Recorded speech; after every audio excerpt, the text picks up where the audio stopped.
Espero que se encuentren muy bien, así como sus seres queridos.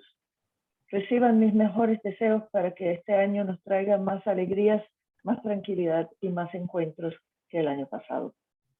Con mucha alegría les doy la bienvenida a este nuevo ciclo de conferencias de ARSAL que en esta ocasión transmitimos desde la región Caribe con 2 conferencistas de la costa Caribe de Colombia. Muchas gracias a nuestro representante Jorge Mizuno por haber asumido la organización.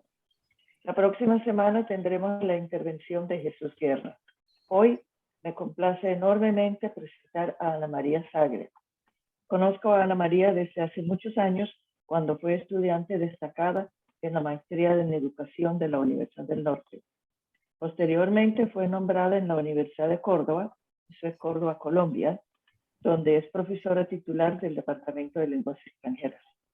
Además, es Designated Campus Colleague de la Universidad de Arizona, donde recientemente se graduó como PhD en Adquisición y Enseñanza de Segundas Lenguas. Es investigadora del Grupo Sociedad, Imaginarios y Comunicación, liderado por nuestro querido presidente José de Liberazo, y también del Grupo Internacional Happy Cacti.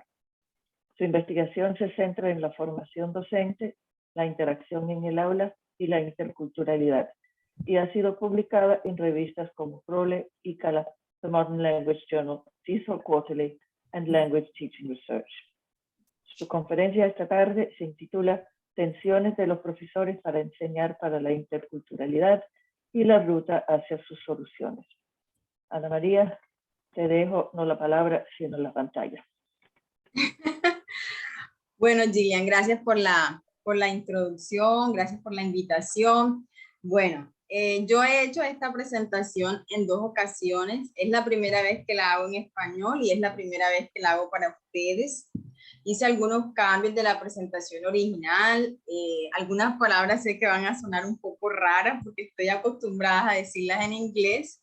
Entonces, de antemano les pido excusas por esos lapsos que pueda tener y espero que podamos disfrutar esta presentación.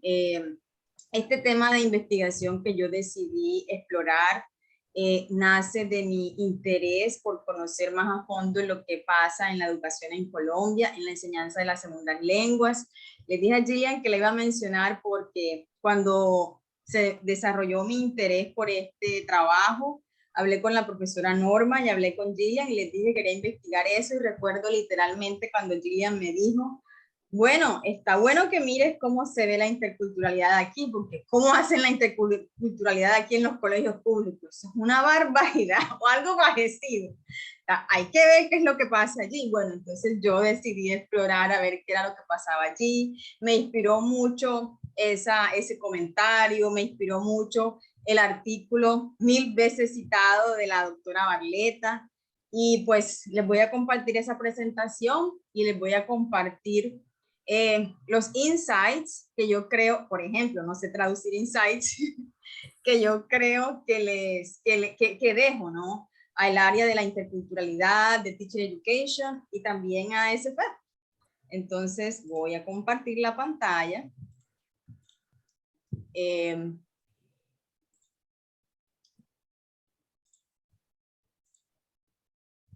Listo, ya la pueden visualizar grande, ¿cierto? Bueno, sí, entonces, ya lo vemos bien. Bueno, el título de la presentación es Las tensiones que los profesores experimentan cuando integran la interculturalidad y el camino a su resolución. En realidad, el título original es Contradicciones, pero me pareció que la palabra contradicciones amenazaba más que la palabra tensions, entonces le coloqué tensions. Ya luego les voy a explicar la diferencia entre las dos. Y les voy a compartir un enfoque de investigación que se denomina Formative Intervention, que es una intervención formativa, y les presenta Ana María Sagre. Bueno, vamos a trabajar hoy las razones por las cuales yo hice este estudio, los frameworks que se desarrollan en este estudio, la metodología que utilicé, los findings, unas implications y unas recomendaciones. Bueno, primero que todo, decidí aparte de mi interés por conocer lo que sucede en la educación en Colombia, decidí trabajar la competencia intercultural porque la competencia intercultural se ha convertido en una meta en la enseñanza de un segundo idioma o de una lengua extranjera. Así lo presentan los estándares de ADFOL, así lo presentan el Common European Framework. Y conocemos también que en América Latina muchos currículos de segunda lengua han incorporado la interculturalidad dentro de sus currículos. De hecho, Colombia, en el currículo sugerido, es como la carta de navegación para las escuelas públicas en Colombia, para la enseñanza de segunda lengua, incorporan la competencia intercultural. Ese fue mi primer interés y la primera razón, la relevancia que tiene el tema a nivel mundial y en Colombia. A raíz de la inclusión de la competencia intercultural en Foreign Language Curriculum, se han presentado diferentes líneas de investigación. Una línea muy fuerte ha trabajado la telecolaboración. De hecho, en Colombia se han hecho múltiples estudios de telecolaboración, pero no fue mi interés. Otra línea de investigación ha trabajado las perspectivas que los estudiantes y los docentes tienen acerca de la interculturalidad.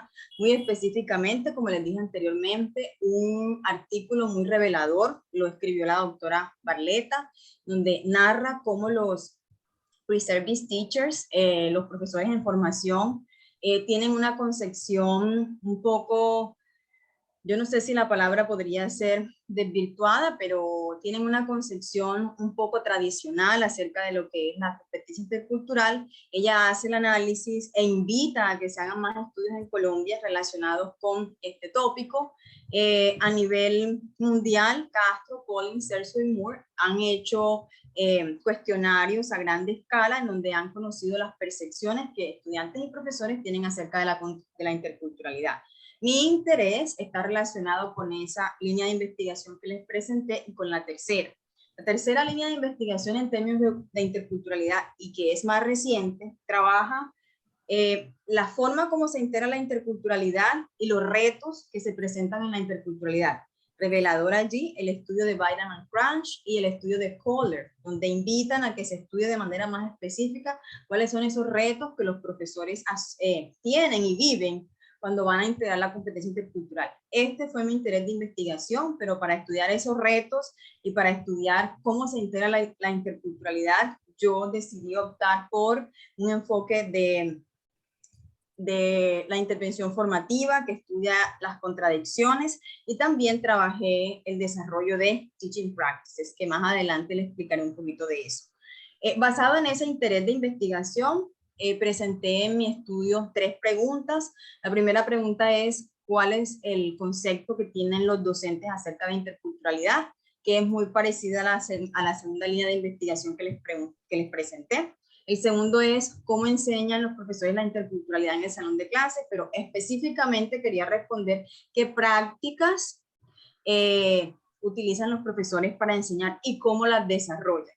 Aquí el concepto de práctica deriva del trabajo que inició Pamela Grossman cuando empezó a hablar del Practice-Based Approach to Teaching, y de allí fue que me guié para responder esa pregunta de investigación. Y la tercera, que es nuestro interés en la presentación de hoy, es cuáles contradicciones, si se presenta alguna, emerge cuando los profesores intentan integrar la interculturalidad y cómo las resuelven o tratan de manejarlas cuando trabajan en cooperación y en co-construcción con sus compañeros.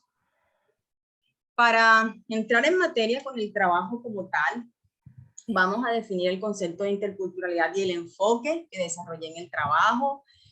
Cuando inicié mi trabajo, las primeras preguntas eran ¿qué framework vas a utilizar de interculturalidad? ¿Cuál es el approach? ¿Cuál es el método? Insistí en que no podía tener un método previo, y por eso decidí trabajar una intervención formativa, porque quise construir ese concepto y ese framework con los docentes. Pero sí les presento aquí las principales fuentes de donde empezamos a desarrollar y entender el concepto de interculturalidad.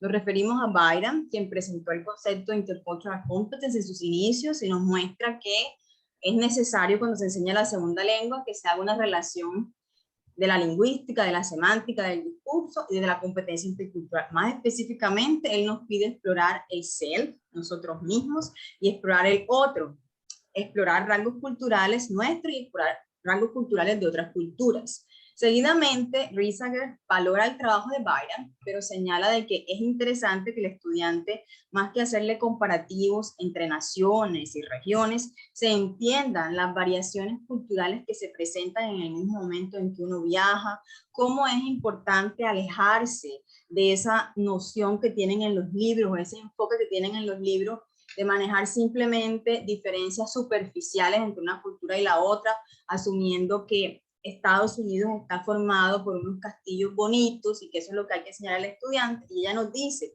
hay muchas variaciones en el lenguaje, hay muchas variaciones en la cultura, hay muchas variaciones dentro de los lugares, por lo tanto es importante que al estudiante se le mencionen este tipo de variaciones. Yo los invito a leer el libro de Riesager, donde hace un análisis de 7 libros, y ella presenta una crítica de una descripción de los libros, y presenta también la forma como ella cree que se le puede dar un giro a ese tratamiento que se le da a la interculturalidad.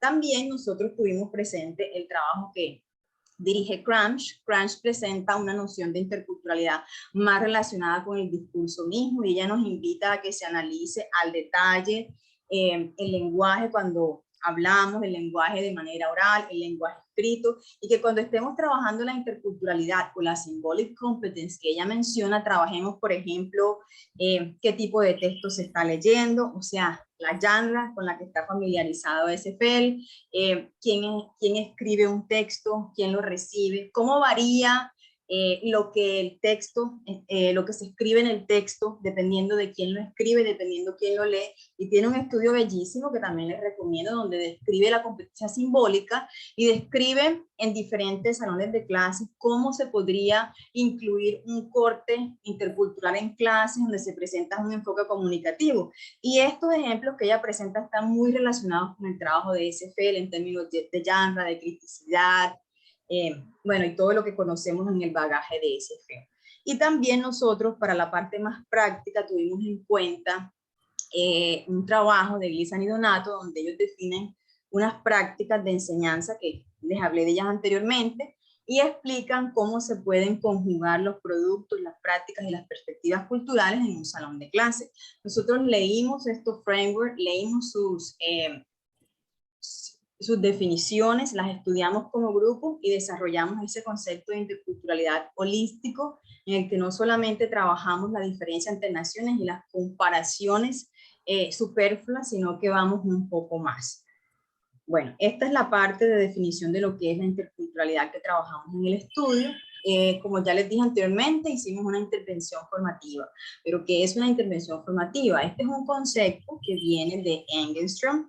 Engelstrom presenta la tercera generación del concepto de Activity Theory, que creo que se traduce como actividad, ¿cierto? Entonces, Engelstrom dice que en una intervención formativa lo que vamos a buscar es ver la transformación de un objeto dentro de una actividad que se desarrolla en una organización, que puede ser un colegio, un hospital, cualquier tipo de organización en donde se esté trabajando hacia un fin. En el caso particular de esta investigación, todo se desarrolla en la actividad de la enseñanza, ¿verdad? Porque estamos mirando cómo los profesores integran un nuevo elemento dentro de su enseñanza, que es la interculturalidad.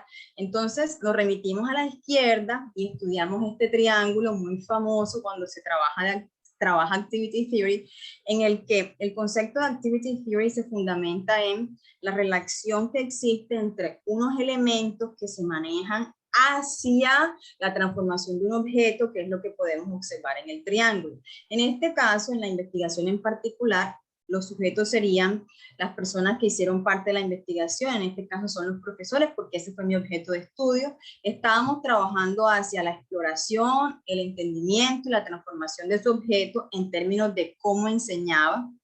Y eso está rodeado de unos elementos que son las reglas que se utilizan en la actividad de enseñar, la comunidad, que en este caso son estudiantes, profesores, padres de familia, division of labor, que quiere decir el rol que cada miembro de la comunidad ejerce, y los instrumentos son todas las herramientas que se utilizan para el desarrollo de ese objeto. En nuestro caso particular estábamos enfocados en el to teaching, ¿verdad? La enseñanza de la segunda lengua. Y queríamos saber cuál era ese objeto dentro de la actividad de enseñar de los docentes, pero queríamos ver cómo ese objeto se transformaba cuando insertábamos la interculturalidad dentro de esa actividad. Introducir un nuevo elemento dentro de una actividad e independientemente que no se introduzca ningún elemento, las actividades son dinámicas, ¿verdad? El proceso de enseñanza no es estático y ninguna organización presenta ningún proceso estático. Dentro de ese proceso se presentan una serie de contradicciones. ¿Y qué son las contradicciones? Son básicamente unas tensiones que se generan dentro de los elementos de esa actividad cuando un elemento nuevo se incorpora o en la dinámica misma del desarrollo de la actividad, porque muchas cosas cambian, se pueden presentar tensiones entre los diferentes elementos en el curso mismo del alcance de un objeto. Pero la tesis que presenta Engelstrom es que las tensiones que se presentan en una actividad, más que problemas, son oportunidades para cambio y para innovación. En este caso, exploramos en detalle cuáles eran esas contradicciones, esas tensiones que tenían los docentes en la enseñanza del segundo idioma y en la inclusión de la interculturalidad dentro de esa actividad de la enseñanza, y fuimos estudiándolas, conociéndolas más a fondo y entendiendo cómo se podían transformar en oportunidades de aprendizaje. Y lo clave en la palabra interculturalidad está señalado aquí de una manera diferente para captar su atención, y es que contradicciones no son simplemente retos, las contradicciones se constituyen en esas tensiones en donde observamos el origen de esas tensiones, o sea, la historia, y también observamos el bagaje cultural que rodea esas tensiones. Más específicamente, en este estudio, yo como investigadora seguí 4 pasos. Primero, tuve un understanding. Si alguien me dice la traducción de understanding precisa, sería mucho mejor. Queríamos conocer el conocimiento que tenían los docentes acerca de la interculturalidad, cómo lo integraban en sus clases. En un periodo de 5 o 6 meses aproximadamente, exploré las prácticas que ellos utilizaban para enseñar, al mismo tiempo que lo familiarizaba con frameworks que existen de interculturalidad, con prácticas que existen de interculturalidad, con procedimientos, con lecciones, exploración de lecciones, para entender cuáles eran las prácticas que los profesores desarrollaban. Luego hicimos una planeación conjunta de unidades que más adelante condujeron a la creación de unas prácticas de interculturalidad. Y luego trabajé de mano con los profesores mientras ellos implementaban esas prácticas. Entonces, este estudio tiene 2 enfoques principales en su metodología. Les venía contando que seguimos una intervención formativa en la que antes de prescribir se conoce primero el entorno, se conoce la comunidad, se conocen las tensiones que los docentes tienen y se tratan de resolver esas tensiones en el camino, a medida que el profesor entiende, conoce, teoriza y llega a esa transformación de ese objeto. Y también es un estudio colaborativo y situado, porque el estudio situado y colaborativo nos permite analizar el día a día, en este caso, de las prácticas de los docentes. Esta segunda parte de la investigación parecía muy difícil de realizar, porque esta investigación yo la realicé en la pandemia, todo lo tuve que realizar de manera virtual y parecía imposible que yo pueda analizar este contexto del día a día de manera virtual. Pero lo que sucedió en este contexto es que en ese tiempo los profesores hacían guías de trabajo, se las mandaban a los estudiantes, trabajaban por WhatsApp, trabajaban por Zoom. Entonces yo hice un recorrido de ese tipo de actividades, de ese tipo de guías, de ese tipo de clases de Zoom, o sea que yo logré conocer cómo era el día a día de las prácticas de los profesores en ese nuevo ambiente que originalmente iba a ser en persona, pero terminó siendo virtual. El contexto fueron 3 colegios públicos de Montería, de Córdoba. Trabajé con 4 profesores, que son profesores con vasta experiencia en la enseñanza del inglés. Como les decía anteriormente, todo se desarrolló de manera virtual, tanto las clases que los docentes desarrollaban como la investigación misma. ¿Cuál es mi posicionamiento con respecto a la investigación? Yo fui la profesora de 3 de los participantes, soy colega de 2 de los participantes, pero quise siempre mostrar ese rol de coinvestigadora, tratando de alejar un poco mis percepciones personales acerca de cómo se debe integrar esa interculturalidad y dejar que yo pudiera conocer más a fondo las realidades que sucedían en ese contexto, lo que es algo difícil, ¿no? Analicé los planes de clase de los profesores, las guías de trabajo, las respuestas de los estudiantes, hice 5 entrevistas, hice 10 grupos focales con los docentes, hice observaciones de clase en la medida que la pandemia lo permitió. Las clases fueron por Zoom, por WhatsApp sincrónico y asincrónico, porque la mayor parte del tiempo las clases se daban, era un distant learning, donde básicamente el estudiante manejaba guías de trabajo. Luego de cada clase dictada, hice una Stimulated Report Interview, y como les dije anteriormente, todo se desarrolló de manera virtual. Los datos los analicé, primero transcribí toda la información, hice una codificación y utilicé el lente de la teoría de la actividad que les describí anteriormente. Primero quise conocer cuáles eran esas tensiones que se reflejaban en los docentes y lo hice analizando esos momentos en que el docente explicaba que sentía temor, que sentía miedo por incluir este nuevo elemento con palabras claves. Luego categoricé los elementos del sistema que estaban involucrados. Luego vi a través de las clases cuando se iban desarrollando los grupos focales esas transcripciones en donde los docentes mostraban un avance con respecto a ese miedo que tenían. Así realicé la categorización. Entonces vamos a los resultados. Yo observé o analicé o encontré 4 contradicciones y esas contradicciones, la primera está relacionada con la amenaza que siente el docente mismo de introducir la interculturalidad en el salón de clase, porque eso puede de una u otra manera afectar a los estudiantes por el bagaje, por el poco bagaje que los estudiantes tienen de las nociones de cultura. Eso se lo voy a explicar más en detalle a continuación. La otra amenaza es que la interculturalidad no permite que el estudiante, que el docente pueda cumplir con los objetivos que persigue los currículos de las escuelas y los exámenes estandarizados, porque al modo de ver de varios de los participantes, lo que se persigue es la enseñanza de la gramática. La tercera contradicción es ese difícil momento en el que el profesor siente que integrar la interculturalidad significa tener un choque entre seguir siendo el profesor de lengua o convertirse en un investigador.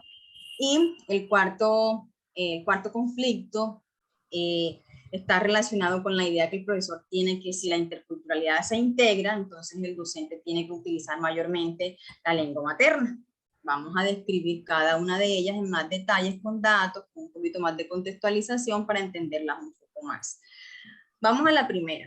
Este es el caso específico de Mari, una docente que piensa que introducir la interculturalidad en el salón de clase genera mucho inconveniente en el salón porque ella enseña a estudiantes que pertenecen a diferentes estratos, porque ella trabaja en un colegio, es el único colegio oficial que existe en el municipio, todos los niños van a esa institución, por lo tanto hay diferencias de estrato.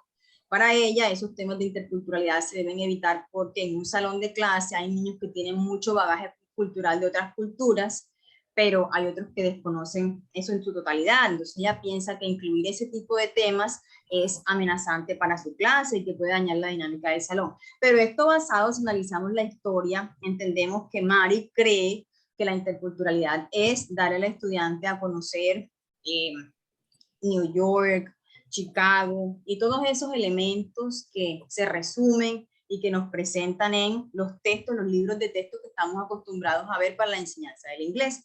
Entonces ella de manera particular cuenta una historia y dice que cuando le enseñó a los estudiantes el tema del clima, se dio cuenta que algunos estudiantes conocían que existían variaciones climáticas, que habían estaciones, un tema que trabajamos al principio de la conferencia con Daniel y con Gillian, pero que porque ellos han viajado, pero que hay estudiantes que no tienen ni idea qué es una estación, no saben ni siquiera qué significa el concepto de granizo. Entonces, si ella coloca esos temas, El estudiante que no tiene nada, ningún conocimiento de eso, se va a sentir perdido, se va a sentir amenazado. Entonces, esa es su tensión principal en el camino de introducir la interculturalidad dentro de su aula de clase. La segunda contradicción, para darle más detalle, es esa idea que tienen los docentes que la interculturalidad no permite que se logren los objetivos que ellos persiguen dentro de sus clases, un objetivo enfocado, en este caso de Mari, muy en la gramática, porque para ella la gramática que se maneja, el objetivo de los test estandarizados es mirar la proficiencia gramatical. Entonces ella se asombra y dice que cómo es posible que los demás compañeros del equipo de la investigación puedan trabajar temas en la clase como protección animal, economía, medio ambiente, si los estudiantes no saben inglés, si ellos empezarían sería a traducir, que eso es muy difícil y es muy difícil hacerlo por el nivel de los estudiantes y por el objetivo mismo que se persigue en la enseñanza de la segunda lengua.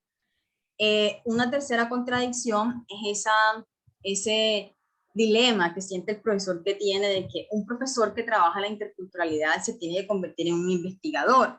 Más específicamente, Luz dice, entre más leo de estos frameworks de interculturalidad, más me asusto, más me preocupo, porque yo no soy una profesora que lee, no soy una profesora que estoy actualizada. Entonces siente que la interculturalidad se convierte en una amenaza. Entonces, ¿qué prefiere hacer ella? Irse al rol del profesor de inglés, en el que ella se basa en la enseñanza de la gramática, la enseñanza de algunas funciones, pero no de ese contenido y de esa criticidad, porque ella siente que ella no está preparada para ejercer ese tipo de cátedras.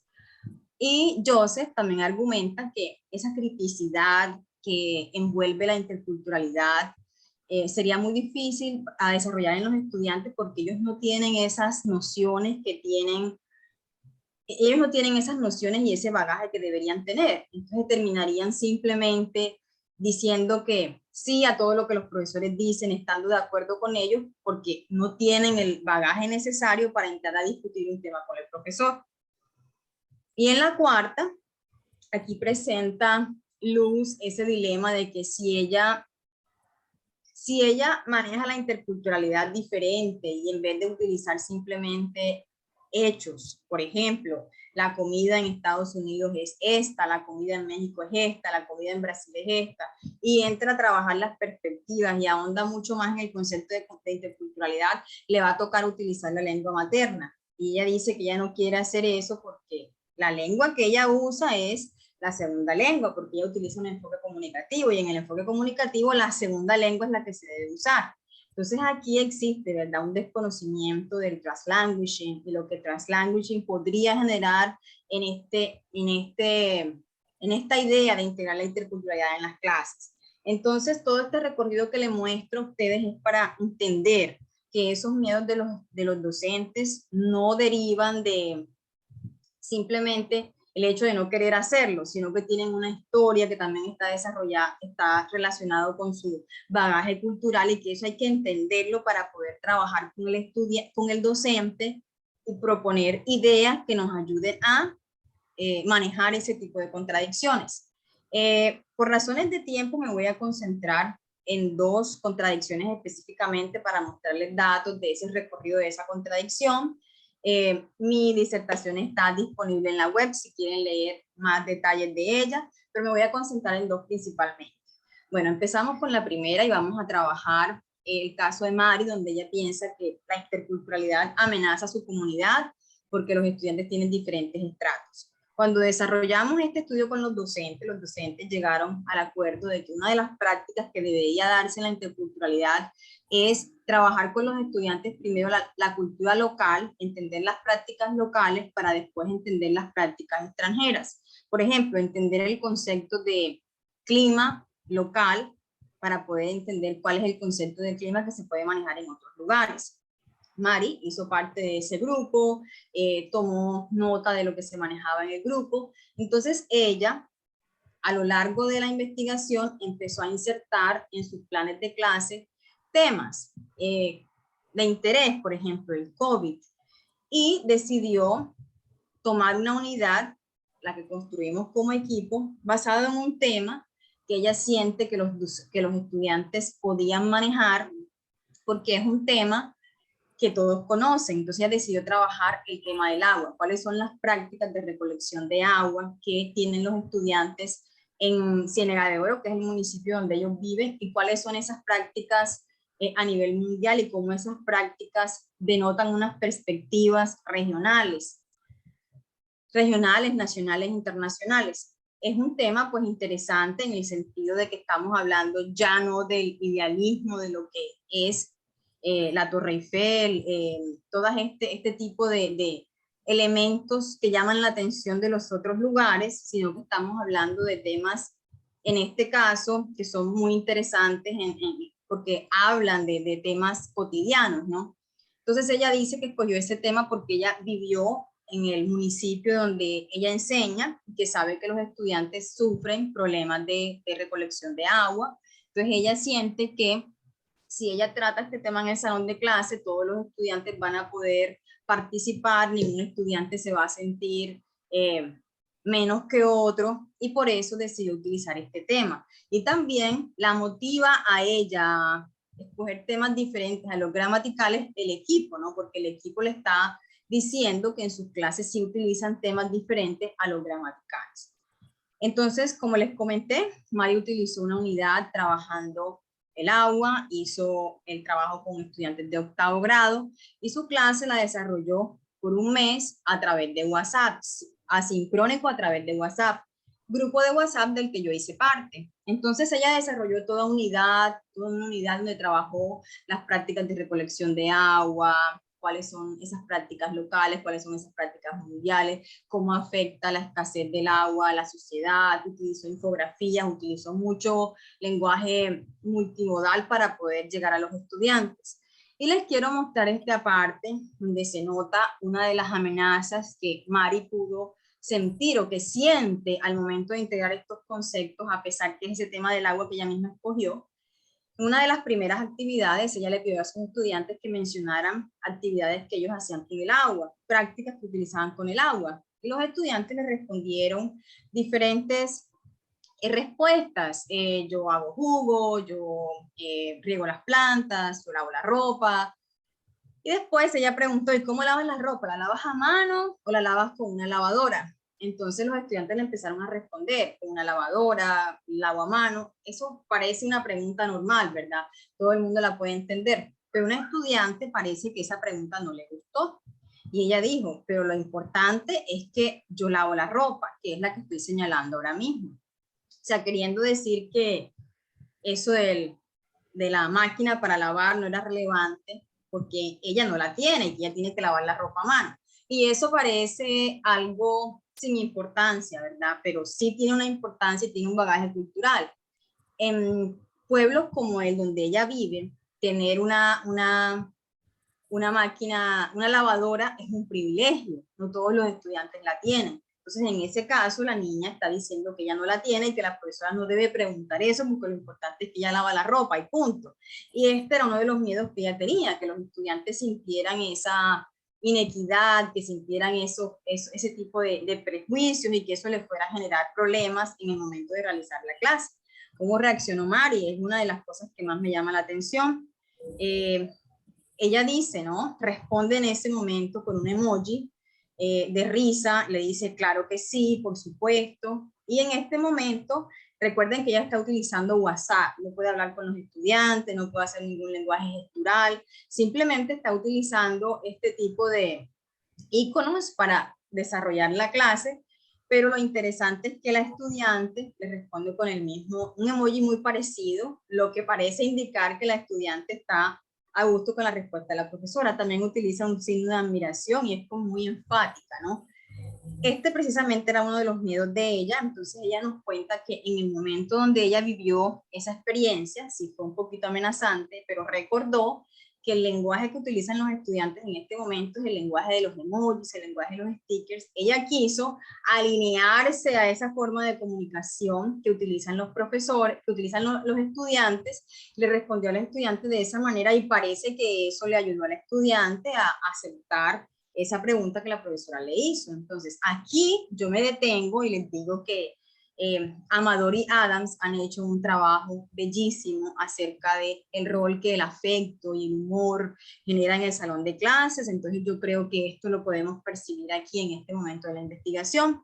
Recientemente, bueno, ya no tan reciente, Pryor también escribió un artículo bellísimo en la revista Modern Language Journal, donde habla y comenta que el tema del afecto y el tema del humor es un tema del que mucho se habla, pero del que poco se investiga. Entonces creo que esta investigación está dejando estos temitas importantes que se pueden seguir explorando. Y vemos aquí, reconocido por la participante, cómo ese tipo de lenguaje parece, ¿no? Parece indicar que funcionó en el momento de responder a la estudiante para aliviar una de las tensiones que la profesora misma tiene en el desarrollo de sus contenidos. Tenemos ahora el segundo caso, solamente voy a presentar dos casos, este es el segundo, en el que Luz dice que ella, pues, si se presenta la interculturalidad, entonces cómo se va a desarrollar el currículo del salón de clase, cómo se van a desarrollar los test estandarizados. Luz en particular siente que el objeto de ella al enseñar es que el estudiante sea capaz de comunicarse en el lenguaje, comunicación entendida como que el estudiante utilice la gramática de manera correcta. Entonces ella se siente amenazada con lo que la interculturalidad ofrece, porque entonces ¿cómo manejarían los estudiantes esa gramática correcta con un contenido que es tan específico, diferente, que requiere criticidad? Ella tiene unos dilemas, tiene unos concerns, no está segura de poderlo integrar, pero en una de las reuniones que tuvimos de grupos focales donde estaban todos los profesores, un docente, uno de los participantes, Joseph, dice: pero es que el IFE sí evalúa la gramática, pero la gramática siempre es una gramática contextualizada y se presentan diálogos, se presentan textos multimodales, se presentan textos cortos, entonces la gramática siempre está contextualizada. Por lo tanto, esos temas culturales hacen parte de esa connotación, ese dossier de lecturas que presenta el ICFES. Entonces, no me parece que la interculturalidad sea algo diferente, porque en el modo de ver de Joseph, la cultura está inmersa en todo lo que decimos y en todo lo que hacemos. Entonces, este tipo de diálogos alertan a la participante, ¿verdad? Y le dan a lo que Engström le llama como un motivo para tratar de incluir ese nuevo elemento que se está desarrollando dentro de la clase. Entonces, la vemos a ella reflexionando y diciendo que al principio su clase tenía dos objetivos, y los objetivos eran de utilizar el lenguaje de manera comunicativa. Después dice, pero es que tengo que ir un poquito más allá y tengo que hacer un poco de lo que dice Lilliput a Byron, de poner al estudiante a anotar, a comparar, a reflexionar, para que él pueda hacer las dos cosas al mismo tiempo. Él se comunica, pero él maneja y trabaja un tema cultural o intercultural. Entonces, Luz empieza su proceso de transformación, por decirlo así, incluyendo temas, muchos productos de otros lugares, relacionados con la comida, relacionados con prácticas de medicina, y después desarrolla una unidad del libro en donde ella trabaja el tema de la paz y la democracia. Le pide a los estudiantes, después de realizar todas sus clases, que hagan una infografía. Luz realiza su trabajo, sus clases, perdón, a través de 5 clases de Zoom. En el proyecto final, quiero que estudiemos juntos esta interacción donde vemos cómo Luz se está desprendiendo un poco de esa idea de corregir esa gramática y se concentra un poco más en el contenido y en la esencia de trabajar esa paz y democracia que está desarrollando en la clase. Entonces, la primera pregunta es que cómo cuidas el ambiente, qué acciones o qué prácticas utilizas para desarrollar el ambiente. Ella da la respuesta, dice que ella se pueden sembrar árboles y regar las plantas. Se equivoca gramaticalmente, pero la profesora no insiste en el error gramatical, sino que le pregunta: ¿y piensas que tus compañeros cuidan el ambiente? Algunos. ¿Y qué pasa? Dan un poquito más de información. ¿Quién no cuida de ellos? El estudiante no le responde, ella le hace un parafraseo y le dice: dime, ¿qué hacen los estudiantes cuando no cuidan del ambiente? Y la niña empieza a responder, empieza a utilizar diferentes palabras para empezar a dar la respuesta. Su respuesta está gramaticalmente incorrecta, pero maneja un mensaje, ¿verdad? Entonces utiliza la palabra to en el tiempo incorrecto, no sabe decir la palabra arrancar. algo que la profesora usualmente no tolera porque sus palabras todas tienen que ser en inglés en el salón, pero simplemente le da la respuesta al estudiante y sigue insistiendo, ¿no? Que el estudiante le sigue preguntando, pero ¿cuáles son esas prácticas? ¿Solamente se desarrollan en Montería o se desarrollan en otros lugares del mundo? Cuéntame cómo se da esa parte del cuidado del ambiente. Ella le responde que piensa que es un problema que existe en todas las escuelas. Ella insiste en seguirle preguntando por el problema en sí antes de concentrarse en la gramática. Y al final corrige una sola parte, que es la palabra throw, que siente que los estudiantes están pronunciando de manera equivocada.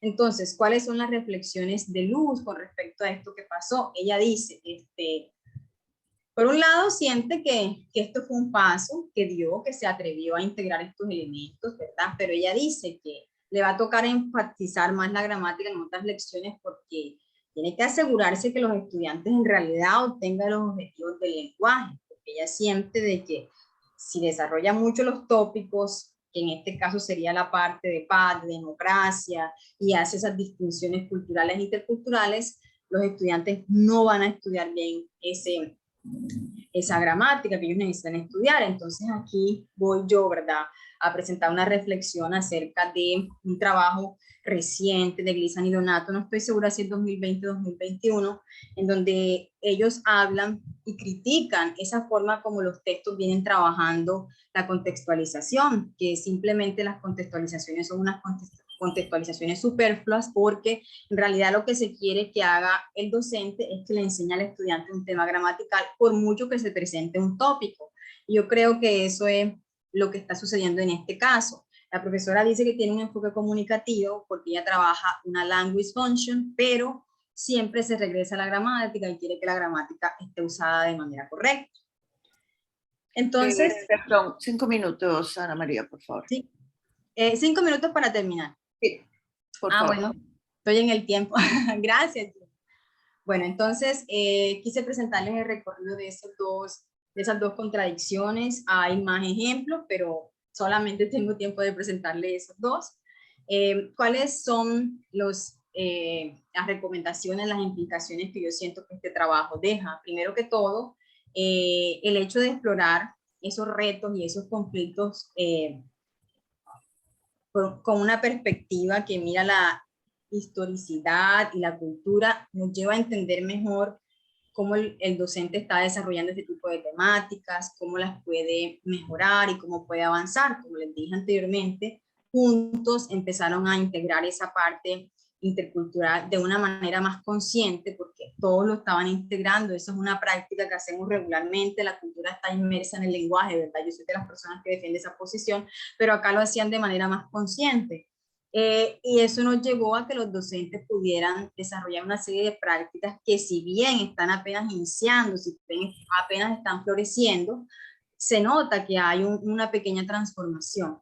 Lo otro es que el estudio de tensiones, ¿verdad?, nos da luces para entender cuáles son los motivos que llegan a los profesores a hacer cambios en su práctica, y en este caso en particular a iniciar un viaje a la interculturalidad. Si recordamos el caso de Mari y el caso de Luz, ellas sentían que si el otro grupo, si el grupo con el que estaban trabajando ya trabajaba ese tipo de temáticas, ellas también las podían incluir, ¿verdad? En el caso de Luz, ella estaba muy maravillada por ese tipo de literatura que estaba aprendiendo, porque el tipo de literatura ayuda a que el estudiante tenga mucha criticidad y ella quiere que esa criticidad se maneje en el salón de clase. Entonces, esa serie de tensiones me llevan a esos motivos que me ayudan a ver cómo los profesores podrían integrar esos elementos. Y en este trabajo, pues, se expande el trabajo de intervenciones formativas, que en el conocimiento que yo tengo y de lo que he leído, no existe, o de pronto existen muy pocos estudios publicados en donde se haga una intervención formativa que busque un trabajo en segundas lenguas. El trabajo que conozco es el trabajo que está haciendo el grupo SIC con el trabajo del ICFES, pero no conozco otra. Y básicamente el trabajo de intervención formativa es un trabajo que utiliza un bottom-up approach, en el que no se inicia con una respuesta, porque esa respuesta se consigue en el camino junto con los participantes, y es la idea que yo defiendo y es la que invito a que se sigan este tipo de entrenamiento, ¿verdad? La intervención formativa no fue diseñada para que fuera una herramienta de desarrollo profesional, pero yo creo que sí se puede integrar. De hecho, ese fue el intento que yo hice con esa disertación y creo que es lo que está haciendo o lo que hizo el grupo SIC con el trabajo de ICFES que desarrolló. Entonces, la conclusión es que la intervención formativa se constituye en un nuevo lente de desarrollo profesional que le ayuda a los participantes a explorar sus tensiones y a trabajarlas de manera colaborativa. Ya como punto final, ese trabajo colaborativo lleva, ¿verdad?, a unas prácticas de enseñanza de la interculturalidad que son situadas, no son las prácticas que nos ofrecen en los libros y los textos que de pronto obedecen y responden a otros contextos, pero son unas prácticas que si bien difieren de una u otra manera del concepto de interculturalidad que tradicionalmente se viene manejando, responden mucho a las necesidades locales. Para regresar con el ejemplo con el que inicié en el día de hoy cuando ingresé a esta reunión, recuerdo que, ay, se me olvidó el nombre, Daniel está vestido con su abrigo, Gillian está vestida con una blusa, pues es una blusa pues de tela delgada, yo también. Entonces Gillian le dice a Daniel que se ya está haciendo mucho frío, entonces yo le digo a Gillian, me da curiosidad que le hagas esa pregunta, ¿verdad? Porque una persona que no sepa que Daniel está en México y que en este momento el clima allá es frío, no le haría esa pregunta y simplemente creería que Daniel es una persona que se viste súper elegante para este tipo de conferencias. Yo no estoy diciendo que él no sea un hombre elegante, ¿no? Estoy diciendo cómo el bagaje cultural y la historicidad que tenemos y el conocimiento que tenemos nos lleva a entender aspectos culturales que son difíciles de entender para los estudiantes, pero que ya en esta investigación conocemos que también son difíciles de entender para los docentes, pero que ellos sienten el interés por empezarlo a incluir dentro de sus prácticas. Y este trabajo también de manera general quiere aportar un granito de arena al trabajo que inició el ministerio cuando creó un currículo sugerido y donde integró la competencia intercultural y la competencia comunicativa, y luego se olvidó de entrenar a los docentes al respecto y dejó simplemente el currículo sugerido para que los docentes hicieran con el currículo lo que ellos quisieran. Entonces nosotros aquí, esa parte se me escapó cuando les dije, estudiamos también el currículo sugerido y tratamos de entender el concepto que el ministerio quiere recoger de interculturalidad, que está muy relacionado al trabajo que presenté de Byron y de Riesager. Nosotros quisimos ir un poco más allá, estudiando otros frameworks, y lo que creo que hicimos en este trabajo es iniciar un viaje en Colombia sobre la interculturalidad.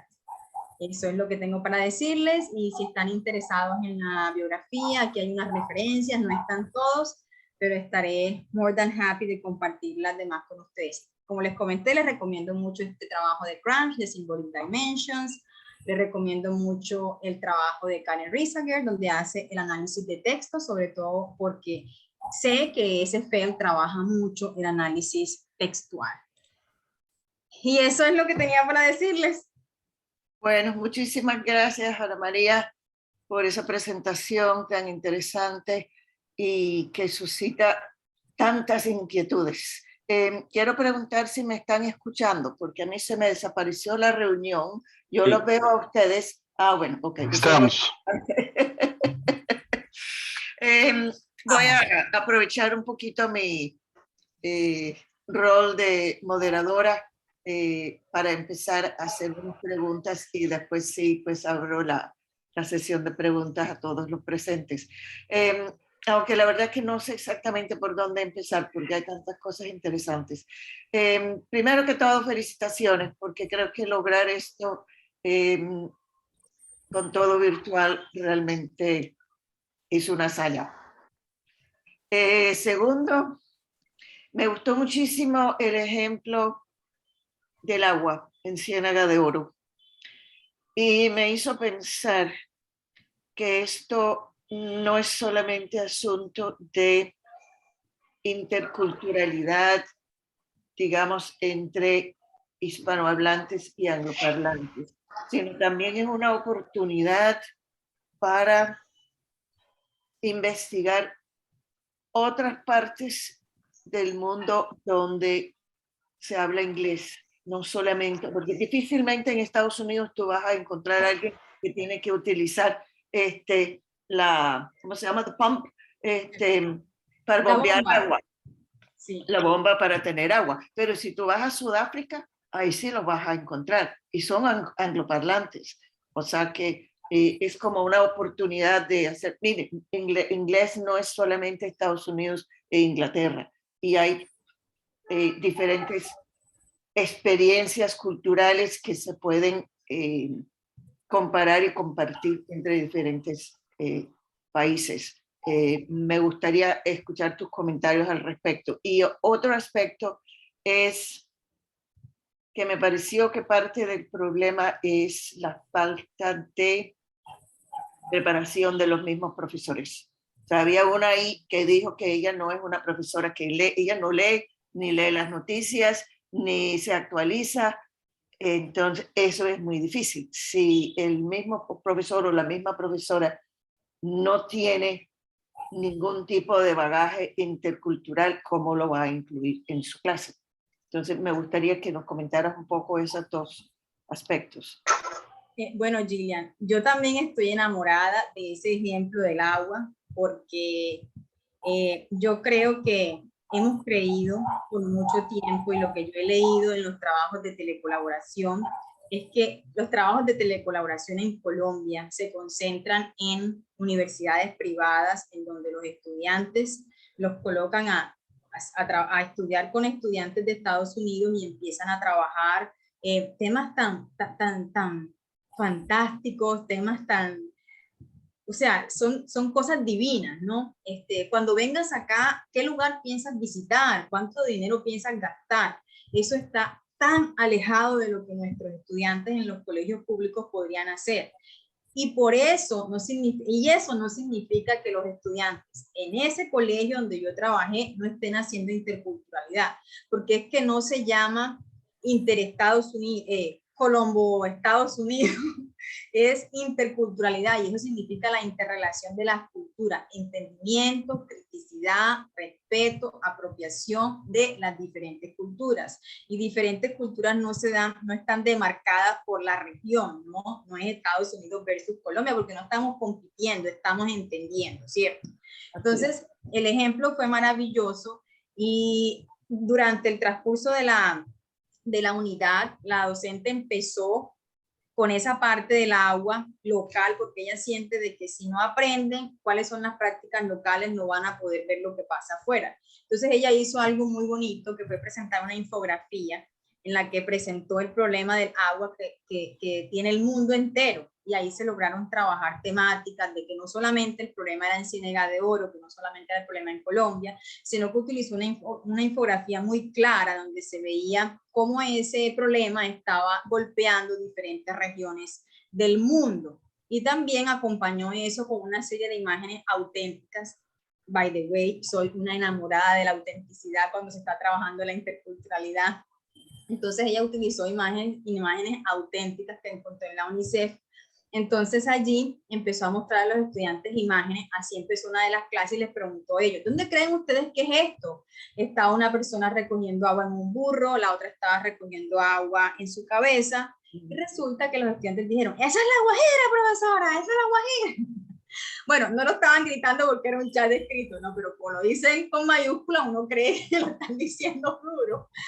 Y entonces, no, fíjense que no es la Guajira, está en la India, y empezó a mostrarle esos diferentes lugares alrededor del mundo donde se presenta un problema similar y en donde las prácticas de recolección del agua son parecidas. Entonces, yo entré a discutir con mi comité en la disertación de que si eso era interculturalidad o no, y yo les decía a ellos: si eso no es interculturalidad, entonces, ¿qué lo es?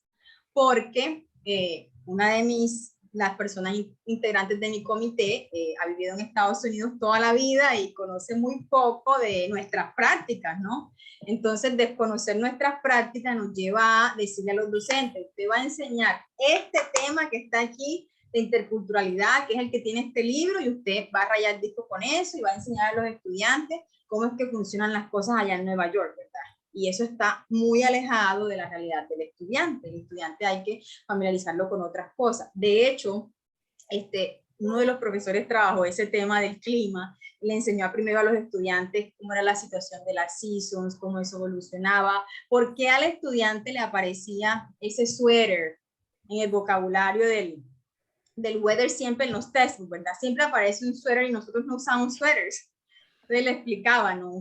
Se usa un suéter porque esto obedece a otra estación. Mira que en Argentina el clima está en este momento de esa manera. O sea, eso es un bagaje grande que hay que tener para llevar al estudiante allá. Entonces, regresándome al tema del agua, sí, se manejó de esa manera. Primero las prácticas locales, después las prácticas de recolección de agua a través de infografía. Los estudiantes tienen muy poco conocimiento del inglés.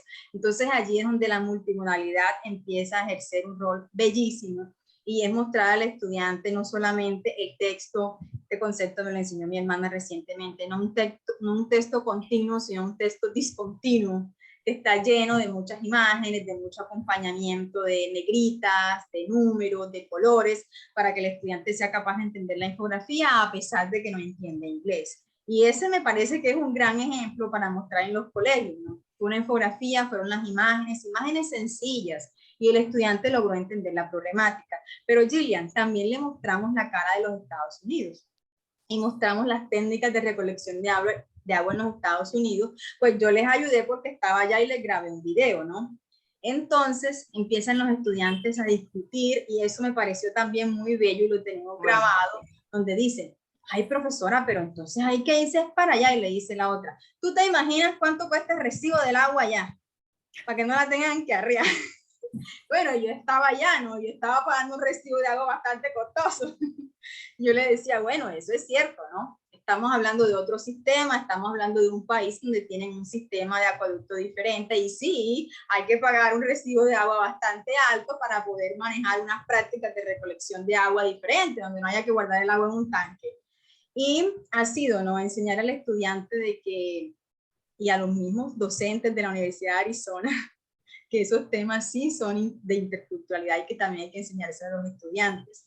Y por eso me encanta mucho el libro de Risager, de verdad que se lo recomiendo mucho, porque ella empieza a dar ejemplos de cómo se puede integrar esa interculturalidad en países donde se habla el inglés como segunda lengua, que no necesariamente es Estados Unidos y que de todas maneras están hablando inglés, pero que no tienen todas esos desarrollos tecnológicos que tiene un lugar como Estados Unidos o un lugar como Inglaterra. Yo soy una fan de ese tipo de enseñanzas, ¿no? Porque yo también creo que ese miedo que tiene Mari cuando dice de que me pongo a hablar a los estudiantes de Hollywood y esas cosas, y mis estudiantes no saben quién es Hollywood.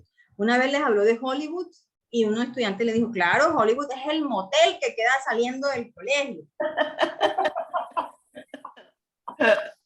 Cierto, entonces hay otros estudiantes que sí saben que es Hollywood porque tienen Netflix y ven películas donde se presenta Hollywood. Entonces ella le da miedo presentar esos temas, entonces utilizó un tema local que se podía manejar y que ella lo podía llevar con una práctica que desarrollamos dentro de la disertación, que es moving from the known to the unknown, que no es tan original nuestro, es una idea que nos dio Crunch en el artículo que les mostré y en una presentación divina que hizo de interculturalidad. Bueno, eso para el ejemplo del agua, ¿no? Es largo, el ejemplo es bastante largo porque ella demoró un mes dictando la clase por WhatsApp. Yo estaba dentro del grupo, yo también opinaba, les hacía videos y todo lo demás, pero era asincrónico. Y cuando la profesora Luz dice que ella no es investigadora, que ella no lee, ¿cómo va a ser? Allí se encontró con que una de las participantes es una lectora, pero que fanática, ella lee de todo, y casi siempre los grupos focales los iniciábamos yo preguntándoles a ellos sobre una noticia de interés. Entonces eso llevó a Luz a empezar a leer y ella confesó en uno de los grupos focales, yo no tenía ni idea de qué estaban hablando, profesora, yo me sentía tan mal, y pues uno se alinea, ¿no? Y uno se da cuenta que la otra participante, Julie, le sigue a Ana María toda ese cuento, entonces ella también quiere hacerlo y empieza a leer. Y también, Gillian, existe la concepción que el estudiante no sabe nada, que el estudiante tampoco lee. Y ella da clases en la universidad y en una ocasión se puso a discutir con los estudiantes el tema de los servicios públicos en Australia y un estudiante le dio una cátedra de los servicios públicos en Australia, ella se sintió muy apenada, ¿no? Entonces, ella lo que hacía en esos casos era empezarle a corregir al estudiante partes gramaticales. O sea, se remite a ese profesor de inglés que es el que corrige gramática como un mecanismo de salvación. Pero ese hecho de que el estudiante le responde con tanta seguridad de ese tema en Australia, ella no sabe si le está diciendo mentira porque ella no está enterada de ese tema, ¿verdad? Entonces la lleva a ella a empezar a leer. Y de hecho, en una de esas clases, otro ejemplo que me encanta también, es que ella en una de sus clases estaba enseñándole a los estudiantes cómo todo tipo de texto tiene un objetivo específico porque lo escribió un autor con un conocimiento previo y maneja su propia posición, ¿no?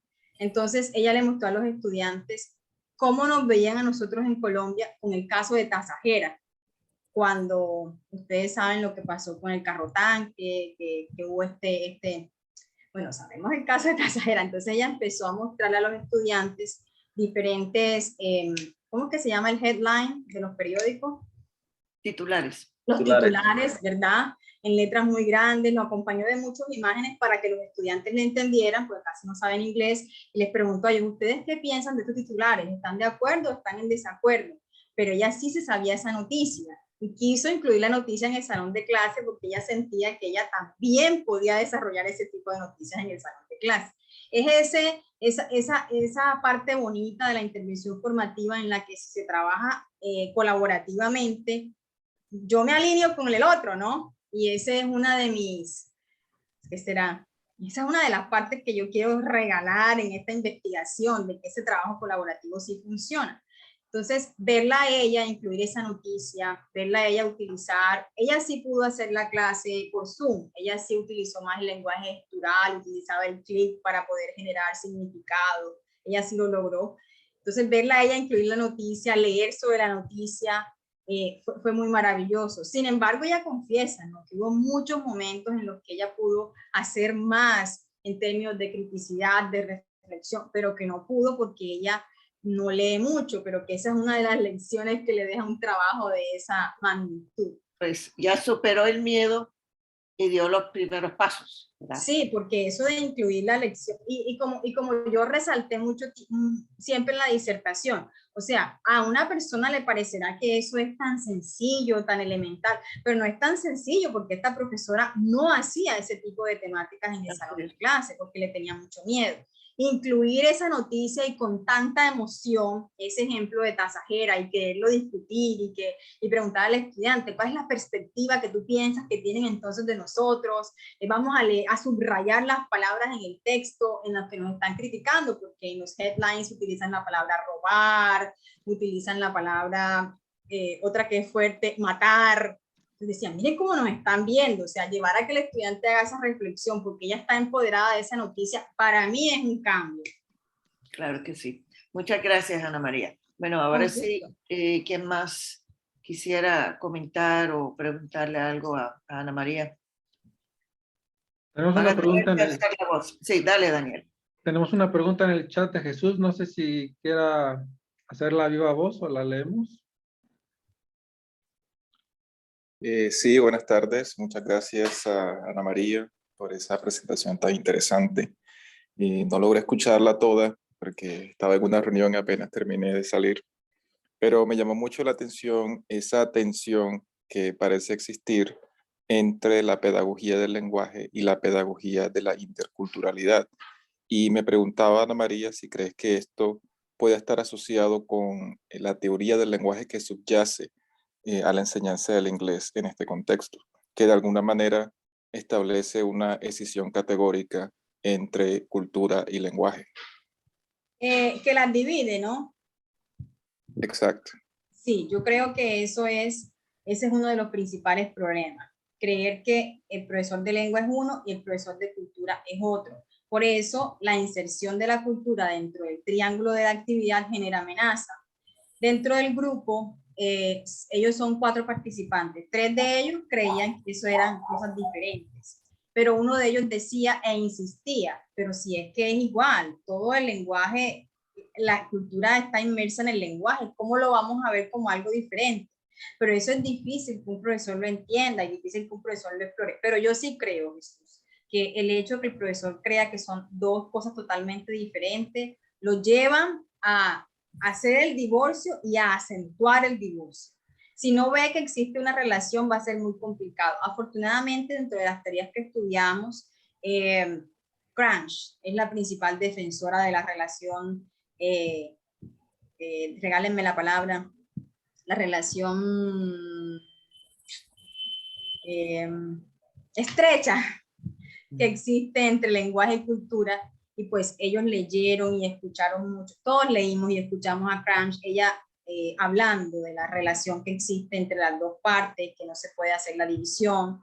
También estudios en donde Cranch ha hecho análisis de clase, también nos ayudó mucho, pero sí, Jesús, yo creo que ese es uno de los principales problemas, creer que son cosas totalmente diferentes.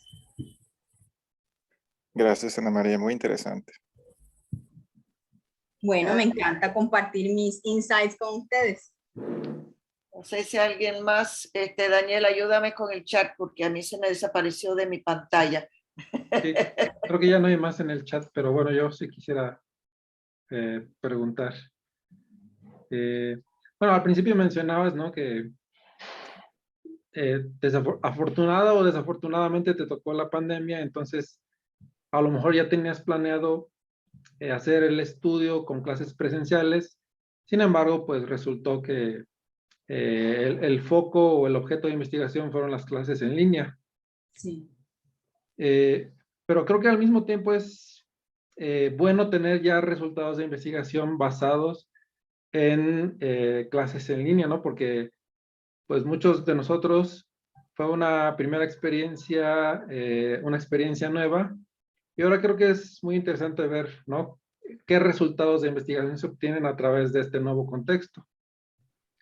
Y entonces, pues yo me preguntaba, ¿no? Bueno, por una parte me pareció muy interesante esto de las clases por WhatsApp, que pues yo no, por lo menos en mi experiencia, o yo no había conocido a alguien que diera una clase por WhatsApp. A lo mejor nos puedes platicar un poquito sobre eso, pero lo principal es si crees que enseñar la interculturalidad resulta más difícil cuando las clases son en línea, como cuáles serían entonces esas dificultades, o a lo mejor al contrario, a lo mejor encontraste que algunos aspectos son incluso más fáciles de enseñar. No sé. Bueno, para responder esa pregunta voy a utilizar una de mis ganancias en el doctorado, y es que yo creo firmemente que nosotros hemos enseñado por mucho tiempo el lenguaje, concentrándonos solamente en la letra, y se nos están olvidando el lenguaje multimodal, ¿verdad? Tanto escrito como hablado. Entonces, allí hay dos aspectos. Si el docente logra hacer la clase presencial, allí le queda mucho más fácil hacer ciertas explicaciones, porque ustedes saben que nuestro cuerpo nos ayuda a explicar a los estudiantes terminologías y conceptos que nos queda muy difícil enseñarlos a través de WhatsApp, ¿cierto? Entonces yo creo que una de las ganancias de manera presencial es que el profesor va a poder generar significado a través de ese body language y de ese mind body set que todos tenemos, y que puede permitir que el estudiante, que el docente pueda generar más significado, y que el estudiante también pueda responder a este significado, porque es recíproco, ¿no? Es como el docente utiliza ese tipo de lenguaje y como el estudiante también responde a ese tipo de lenguaje, lo que le indica al profesor si está entendiendo o no. Cuando iniciamos la presentación, pues a mí me queda muy difícil entenderle a Rod, pero sí estuve muy pendiente del lenguaje gestual que utilizaba, y en una de las ocasiones en donde intervino, empezó a hablar de Texas y hacía sus manos así y las ampliaba y las reducía, y eso me ayudó a mí a entender de que había unos focos de español all over Texas. Bueno, creo que entendí bien. Entonces, sí, su lenguaje gestual ayudó mucho. En el caso del programa, Daniel, una de las docentes, pudo hacer la clase virtual, y creo que el lenguaje gestual le ayudó mucho a que los estudiantes entendieran. Esa creo yo que es una diferencia que se puede notar si la clase es presencial. ¿Y cuál fue la ventaja, a pesar de todo, de hacerlo virtual? que aunque hubo unos profesores que tuvieron que utilizar solo WhatsApp, raro, ¿verdad? Un docente utilizó WhatsApp sincrónico y otro docente utilizó WhatsApp asincrónico. En el caso de Mari, su WhatsApp asincrónico estuvo cargado de mucha infografía. Entonces, él le presentaba la infografía a los estudiantes, le mandaba una pregunta, después les mandaba a responder. Los estudiantes están muy acostumbrados a traducir palabra por palabra. Entonces, ella se cercioraba que las preguntas que le hiciera necesitaran un poquito de criticidad para que el estudiante no viera la necesidad de la traducción, sino que entrara en el análisis, ¿no? Y creo que en ese caso, ese tipo de infografías, de todas esas herramientas que tiene el texto como tal, ayudaron muchísimo. En el caso del profesor Joseph, que hizo la clase sincrónica por WhatsApp, esa de pronto es más extraña, reunió a sus estudiantes 1 hora,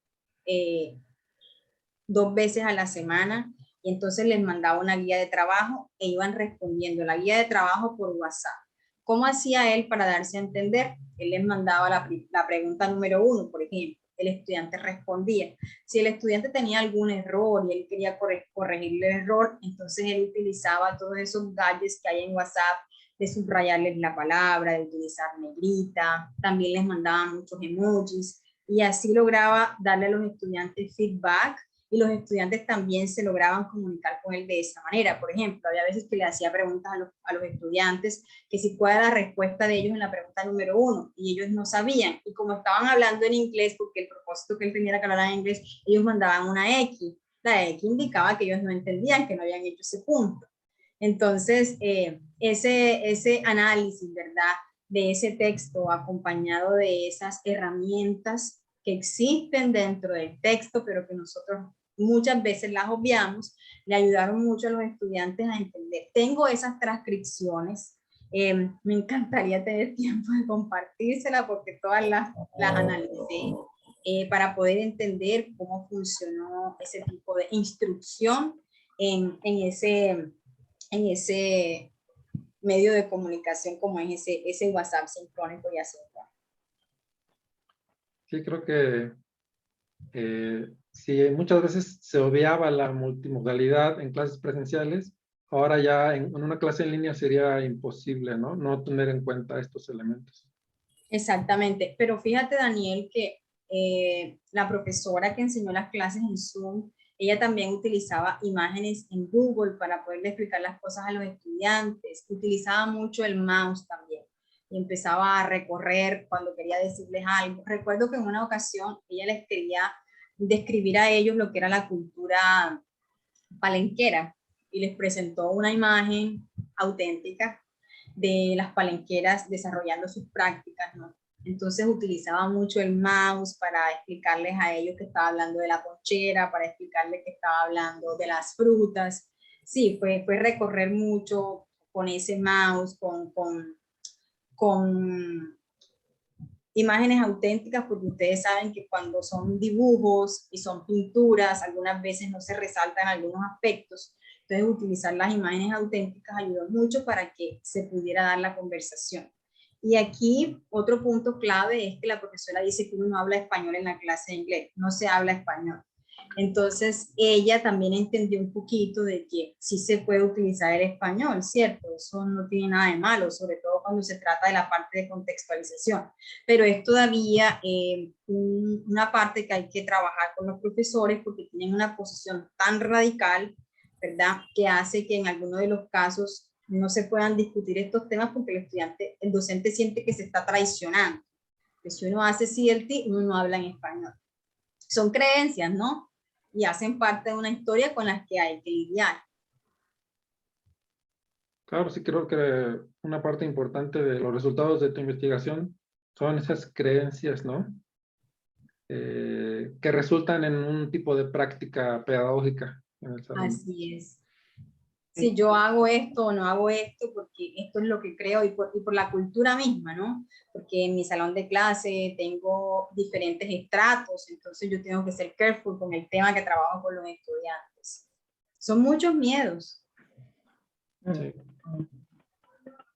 Entonces, y pues se ve que esta metodología de la intervención formativa, ¿es que se llama? Sí. Sí funciona. Así como funciona también, por ejemplo, la pedagogía de género, de que nos va a hablar Jesús la próxima semana. Lo preocupante es que son metodologías de intervención que necesitan una inversión de tiempo y de recursos humanos enorme. O sea, tú te dedicaste varios años a hacer tu doctorado y pudiste trabajar con, ¿cuántos? ¿3 o 4 profesores? Fueron 4. Cuatro profesores. En un estudio que estábamos trabajando acá, que tuvimos que suspender por la pandemia, pero bueno, éramos un grupo de 16 investigadores trabajando con 6 profesores en un colegio. Entonces, el impacto es grande en esos individuos, pero el impacto a nivel nacional es mínimo. Entonces, eso es lo que siempre me tiene como un poco preocupada, y por eso vuelvo a lo de la formación docente. Sí. Porque si en la formación docente inicial se logra abordar algunas de estas temáticas para evitar estos miedos, porque estas creencias normalmente creo que se fundamentan en miedos, ahí de pronto podríamos tener un impacto mayor. Mientras tanto, si toca seguir trabajando a nivel individual con los profesores en ejercicio, porque ellos son los que tienen la docencia entre las manos. Pero somos muy pocos nosotros, los investigadores, para trabajar intervenciones con tantos docentes que hay en el país. Pero sí se nota que es una metodología que da resultados, y es de esperar pues, que esos 4 profesores sigan el camino que empezaron contigo y sigan creciendo. Eso pienso que es así. De hecho, Gillian, Bueno, yo trabajo en sí. estos momentos con 2 de esos profesores en la Universidad de Córdoba y enseñamos la cátedra de métodos y de práctica pedagógica. Entonces, qué bueno. Trabajando juntos, queremos seguirle dando ese granito a los estudiantes. Es difícil, Gillian, Super. porque el docente no lee y el estudiante tampoco. Yo sé, es difícil, es una lucha, pero por lo menos tenemos algunas luces sobre cuáles son los caminos, como dices tú en tu título, los caminos hacia una solución. Aquí viene alguien más que quiere participar. Bueno, cuéntame, ¿qué nos quieres decir? Esa es Arabella. No sé, ese es Arabella, sí. Sí. No sé si alguien más quiere. Por ahí Mireia había lanzado una pregunta. Adelante, Jorge. Mireia en el chat. Sí, Mireia. No sé si quiera encender su micrófono, Mireia, o leemos su pregunta.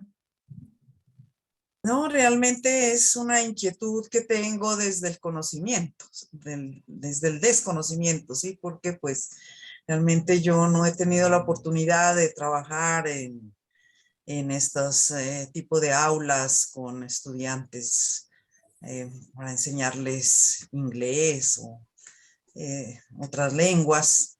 Entonces, pues me inquieta, ¿no? Me inquieta esto cuando se trabaja, cuando se menciona el asunto de la interculturalidad, a veces también asuntos relacionados con cultura en general, con diversidad y todo eso ya en aulas donde trabajamos con el español o trabajamos en otras áreas del conocimiento y el lenguaje es transversal en ellas, por supuesto.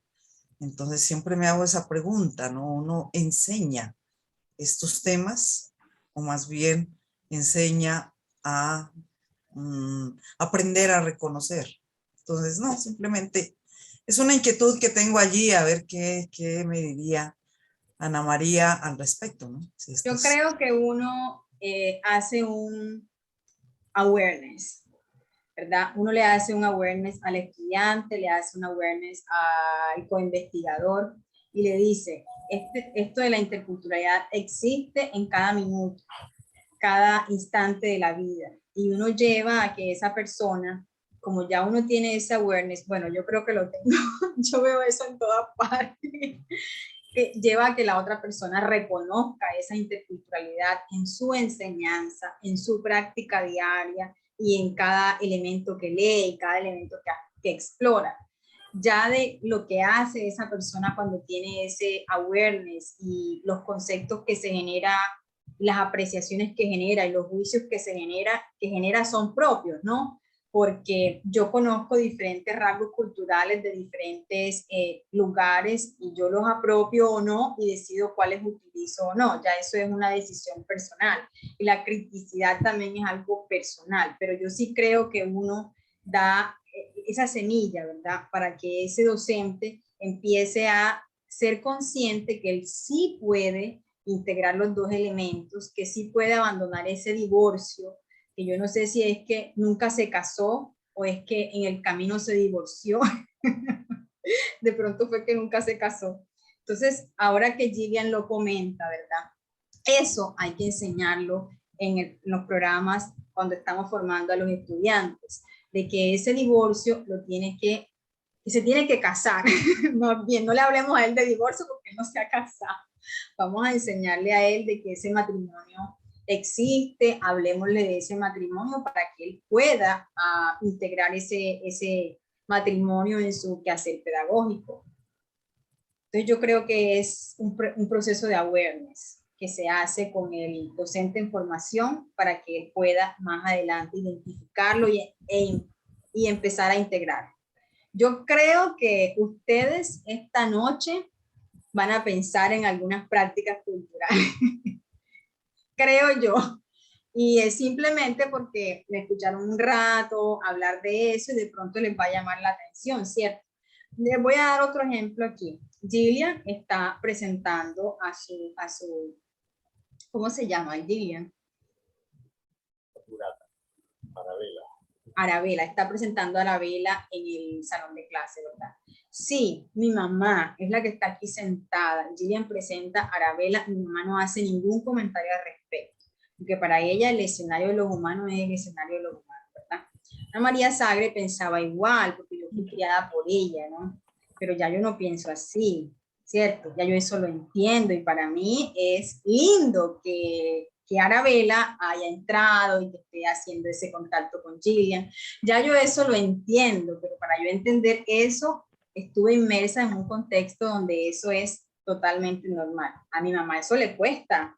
Mi mamá tiene una historia y ¿cuándo la va a cambiar? Entonces, lo que hace uno, creo que lo que uno logra hacer es awareness, ¿verdad? De pronto estos profesores, esta profesora estaría más interesada en leer ahora ese tipo de temáticas que antes no leía por ese awareness que se le presentó. Es como yo lo percibo.